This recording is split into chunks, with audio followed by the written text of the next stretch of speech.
Alright, so in today's video, we're going to talk about AOC, Alexandria Ocasio-Cortez, getting played by the Democratic establishment, which once again, it sounds too familiar. And then we're going to talk about Bernie Sanders literally exposing how Elon Musk himself, with his power and his social media platform, literally redirected the position of the Republican Party. Yes, someone who's not even affiliated with government had that kind of power. Let's have that conversation.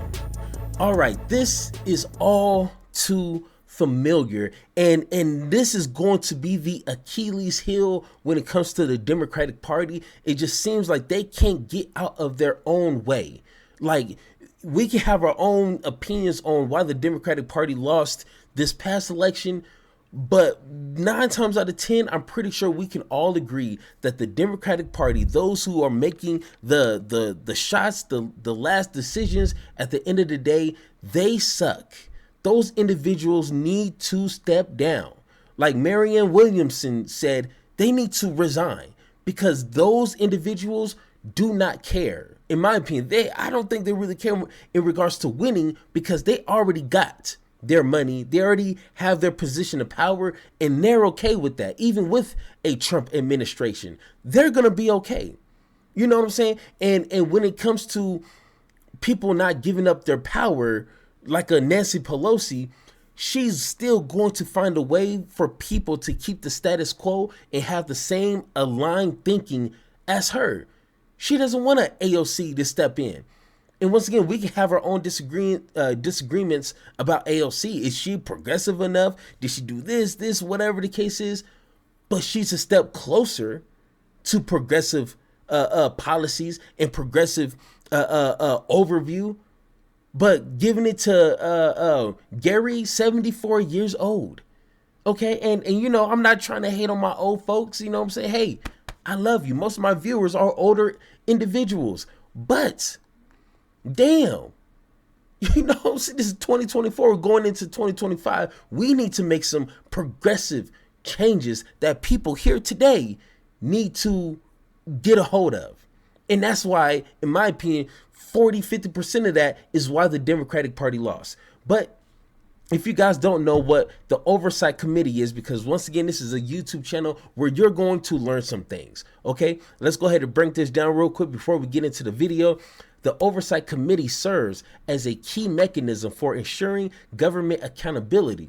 Its primary role is to monitor the activities, expenditures, and operations of federal agencies and officials to ensure they adhere to laws, policies, and ethical standards. These committees investigate issues such as inefficiencies, waste, and potential misconduct, working to promote transparency and integrity within the government operations. Once again, the question is, why would someone like Nancy Pelosi, who we know has a shady ass past, would not want someone like an AOC who's popular? Name. People know her. People like her. Why would she not want her in that seat? Let's go ahead and do a little speculation here. House Oversight Committee, AOC? Nope, not happening. Lost the House Democrat Steering and Policy Committee vote to, well, a gatekeeper. Not a bad guy, Connolly. Let's talk about this. The background of it, the politics of it, is sabotage. Now, I don't agree with corporate Democrats on a whole lot of stuff. Then there are some who are kind of in that in-between phase of good government, and then, well, you know, they're still gatekeepers. I have some dissension, obviously, with Democrats at large. But let's go to the process, the protocol they utilize for their most exciting individuals and true progressives. Punch Bowl News reported on Thursday that former House Speaker Nancy Pelosi was actively working to shoot down AOC's bid.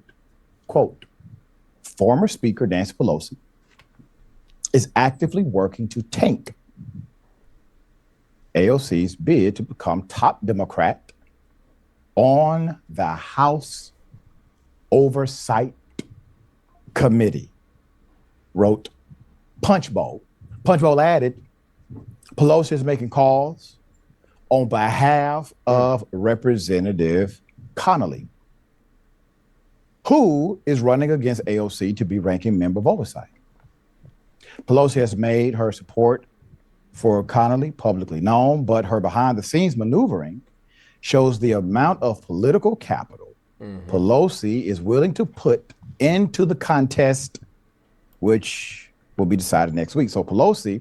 So to add on that, and I'm doing this segment on the next segment, so this kind of bridges together perfectly. Like, if we have an issue with someone like Elon Musk using his influence, and it's a little bit more worse because he's not a government official, but using his power, his money, his position, his influence, his social media platform to persuade people to do what he feels should be done. That's an issue.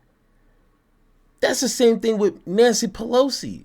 Hey, let the people vote who they want to vote. We don't need you in the background calling folks up because we know you're a little heavy-handed with that. We know you got power, you got the connections, but she's using that because she wants the Democratic Party to remain the way that she sees fit. That is an issue. Once again, when it comes to Republicans and the Democratic Party being the same, on a surface level, there's so many comparisons that are just as bad. But of course, like I said a million times, once you dig a little deeper, one party's a little bit more trash than the other. But on a surface level, just like this, why? We can't allow people to have this much power to influence other people who normally in a democratic nation, they should be able to make their own choice. This is a problem right here.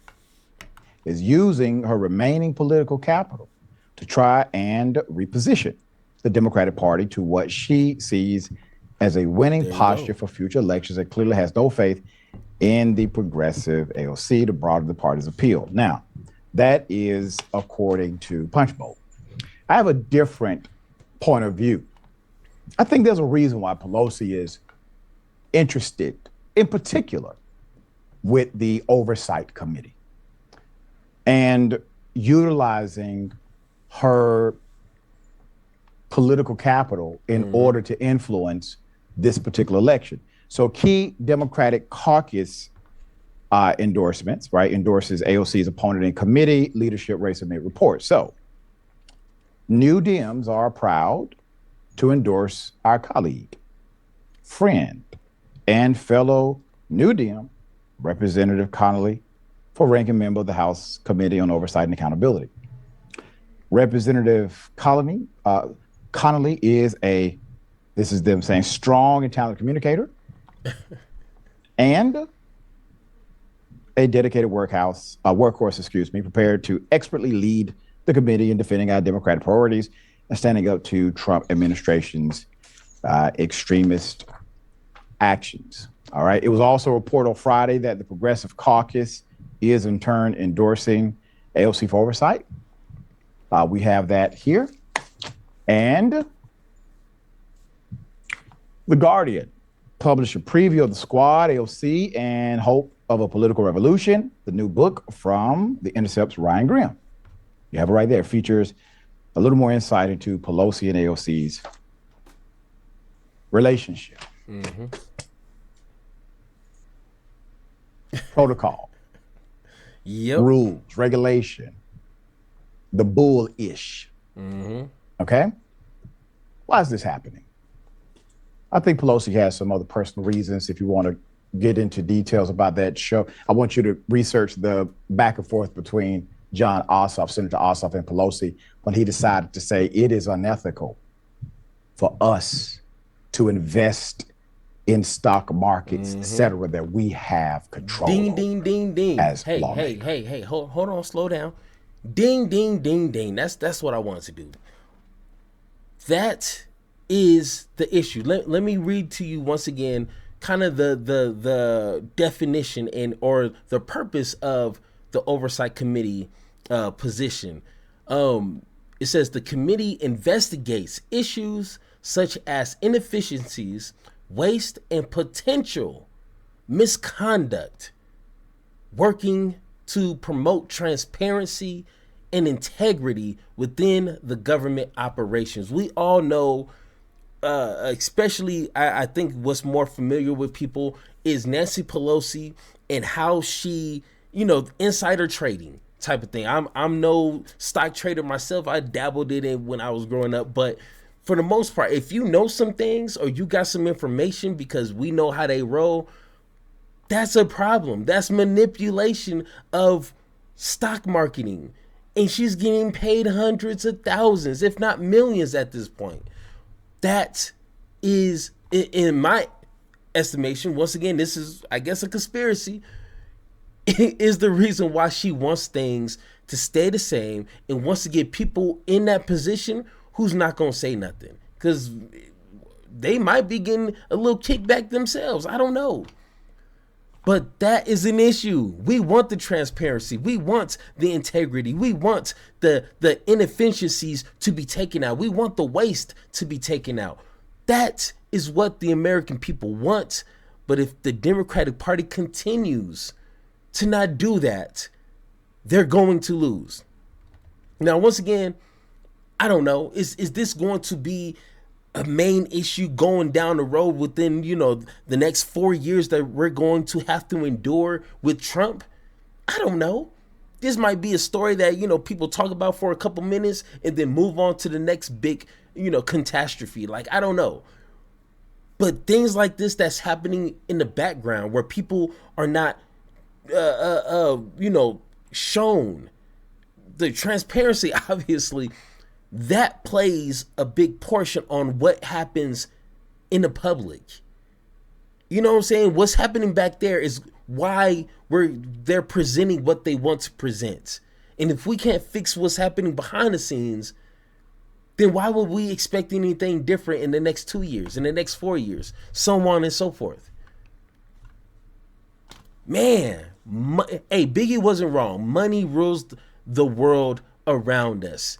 That is crazy. And until we figure out a way to get that out of government, we're going to have these parties ruled by money. That's simple. But once again, guys, if you agree or disagree with anything I said in this segment, let me know in the comments down below. All right, guys, I got a simple question for you. Who's president of 2024 going into 2028? Who is the president? Who was elected? Who defeated Harris in the Democratic Party? I'm honestly kind of confused here, because if you said Donald Trump, the orange guy, the racist, the bigot, the fascist, then I would kind of agree with you, right? I mean, on paper, that's what happened. But for some reason, we're seeing something different. And that's an issue. Is the person who's behind the wheel Elon Musk, the person who has the money, the person who owns the media platform, so therefore he has the influence? Is he the president? Did I miss something? Did I not get the memo? Was I not a part of the Zoom conference where people are like, you know what? Trump is passing his authority to, I don't know. I'm confused. But I've been hearing this more and more. So, I kind of knew what a oligarchy was, but I needed to really understand what that is so I can, understand it, understand that conversation more. And damn, like it's damn near on point. An oligarchy is a form of government or power structure where where a small group of people hold the most or all of the power. These individuals may derive their influence from wealth, military control, political connections, family ties, and or corporate interests. Hey, it feels like we're right on the money so far. Listen, I got some more. Here's some key characteristics. Concentration of power. Authority is limited to a select few rather than being widely distributed or democratically shared. I think that sounds on the money right there. Lack of accountability. The ruling group often prioritizes its own interests, sometimes at the expense of the general population. Hey, congratulations. That is me and you right there. The general population who's getting screwed over, that's us in that sentence right there. Unequal influence. Ordinarily, citizens typically have little to no say in decision-making processes. Damn, like it's like they looked at this definition and said, I need to be just like that. We need to follow word by word of what this means, and we need to play that out. Economic or political elites. Power is often tied to wealth, which allows, this is the important part, this is what we're going to talk about today, which allows the elite to exert significant influence over laws, policies, and institutions. Holy, I need to cut down the cussing, okay? Holy smokes, holy Toledo, holy moly Batman, like add whatever you want in there. You can't tell me that's not word by word of what some could say the Democratic Party, but right now the Republican Party is doing literally right now. When it comes to the situation for where they have to fund the government that happened just, if you're watching this on Sunday, this happened a couple of nights ago. That is a real big issue. And normally 9 times out of 10, Republicans, Democrats figure out a way to keep the government funded. They throw in whatever they want to throw in. Yes, I know it gets a little ugly. It adds a lot of bloatware, I guess you could say. But they get it done. I mean, at least they're coming together for something. But if one person like Elon Musk can stop the whole entire thing while not being in government, it's an issue. It's crazy. It's weird. It's bananas. It is pointless. So let's go ahead and hear, hey, the OG right there of getting screwed by the Democratic Party, Bernie Sanders. Hello, everybody. As I am sure you have heard, there is a lot that's going on here in Washington, D.C. So let me say a few words and try to explain it.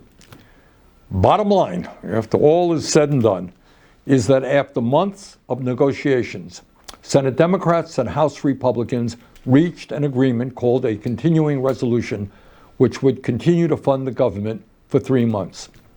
Frankly, that agreement was not something that I was all that excited about, but it was better than nothing. Mm-hmm.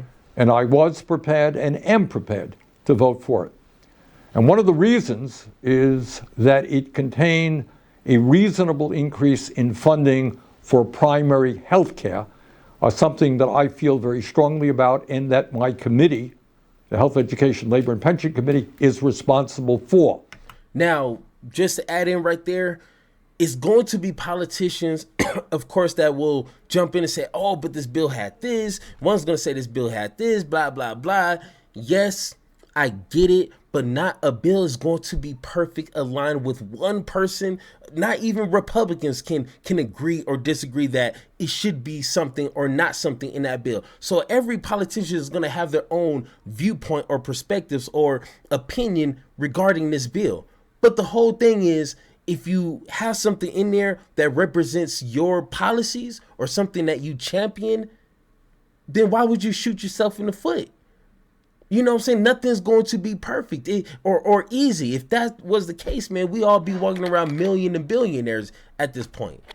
So even Bernie, someone who once again could just say, no, it has this and this, and he probably get a lot of attention. But he said, you know what? I don't like a lot of stuff in it, but it has this healthcare and yada, yada, yada. This is what I stand for. This is what I champion. I'm going to vote for it. Guys, why? And given the enormous crises that we're facing in healthcare in this country today, it really would be of help to many millions of Americans. What this legislation would do is significantly, or modestly at least, increase funding for community health centers all over this country, which treat about 30 million Americans who are low income or working class. And it would also increase the number of young doctors who go out into rural America and also into underserved areas. That is where we need the doctors and the nurses, and that's what this legislation would do. Yep. In any case, within the House of Representatives, the Republican House, and the Democratic Senate, there was widespread agreement on this resolution, and it was just about ready to be passed. In fact, the Republicans posted it on their website. We were ready to go. Now, once again, this should not have been news. We should just be going on about our day, about our business, the business as usual. But this part is right here is what's worrisome. And I need you guys to grasp the oligarchy definition that we went over and just understand how the shit can literally hit the fan if Elon Musk, for whatever reason, doesn't get what he wants in the future. That's the problem. But then, out of nowhere, the wealthiest man in the world, Elon Musk, began tweeting his opposition to this legislation. In fact, he was very blunt about it.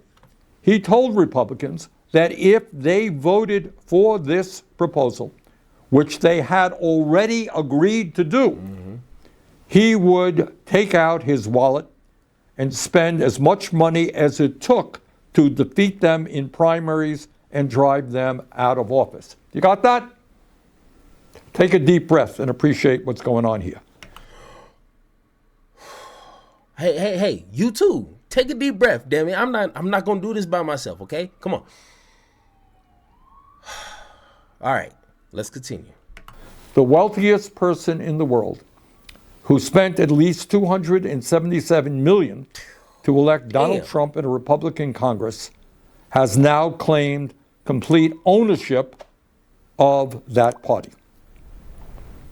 And what he is saying is, hey, Republicans, forget your constituents, forget your constitutional responsibilities. If you don't do what I, Elon Musk, want you to do, you're out of office. And I have the money to do just that. My friends, what we are looking at here has nothing to do with democracy. What we are looking at here is oligarchy. This is up and up. Government by the billionaire class for the billionaire class. And by the way, Musk is not only trying to intimidate Republicans, he is trying to inject himself into the Democratic Party as well. He is threatening to target Democrats who are standing up to him and his agenda.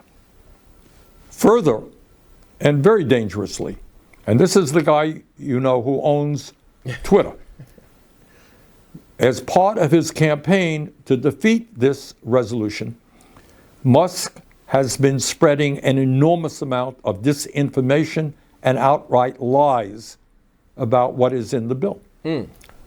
He said that the measure would include a 40% pay raise for Congress. That's a lie. It is a 3.9% increase, the same as federal employees are receiving. He said that this legislation would fund bioweapons labs. Not true.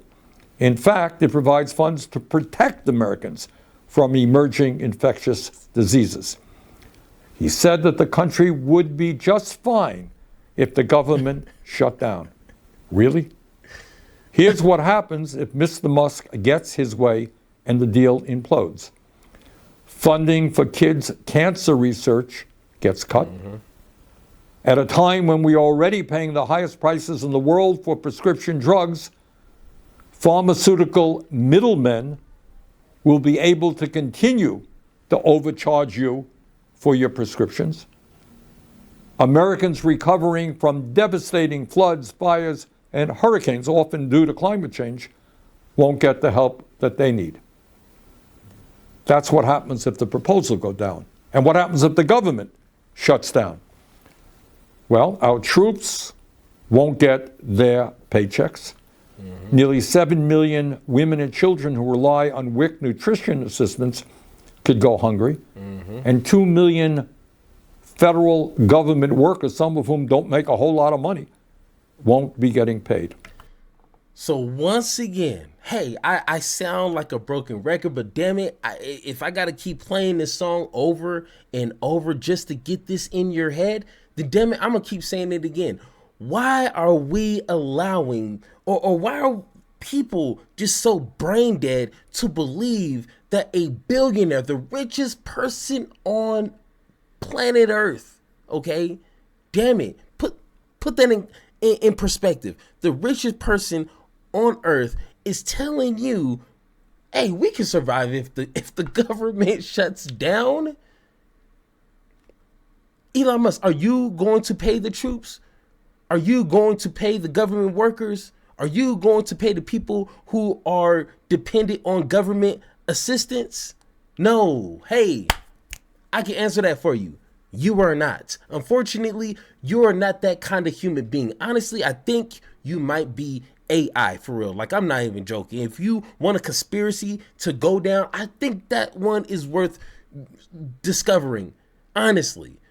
So, guys, Trump is not even in office yet, and we're already dealing with the effects of these decisions that these idiots placed on November 4th. It blows my mind. We got this is going to be the longest episode ever. Oh my God. Now let us be very clear. Elon Musk was not elected to be president of the United States. In fact, he was not elected to be dog catcher.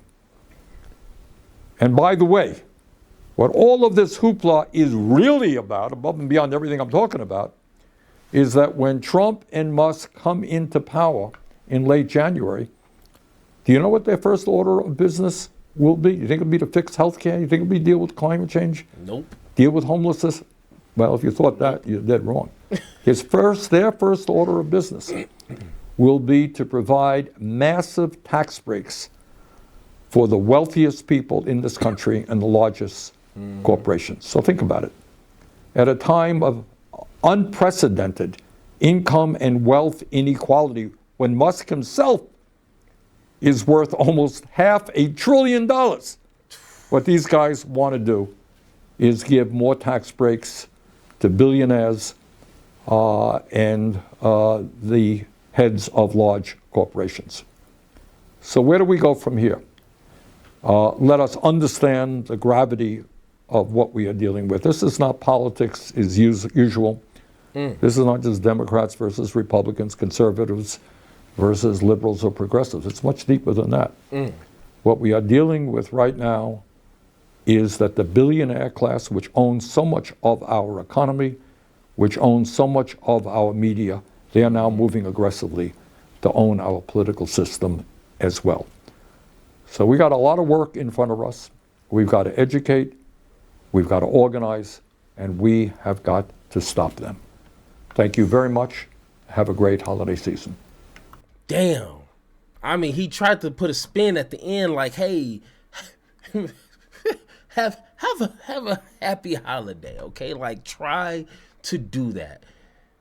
But once again, guys, like, I don't know obviously I don't know what's going to happen. But it's not hard to kind of guess. And like you said, once they get into office and, you know, during this time, I'm going to be on they ass like white on rice. I'm going to make sure I document every foul play, every dumb shit, every shady business deal that they do for the next 4 years. And of course, I'm going to do this for Democrats and beyond. But I'm really going to have to get in tune with the bullshit. I know it could be boring, but I need people to understand what happens behind these closed doors is what is going to be delivered to the American people. And like Bernie Sanders said, like, Elon Musk is not even a part of government. No one voted for him to do anything. No one voted for him over California or nothing. He's just doing this because he has money and influence. And, you know, people wanted America to be ran like a business, well, I hope they get what they deserve. Because I've been working, for corporations, for businesses my whole life. And I can tell you, and I'm pretty sure you can understand, that they don't give a damn about you. You are just another employee number, and they will replace your ass with somebody else.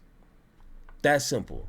But once again, guys, if you guys agree or disagree with anything I said in this segment or this entire video, let me know in the comments down below. Make sure you comment, make sure you like, make sure you subscribe, become a member if you want to support this work that I do from here on out.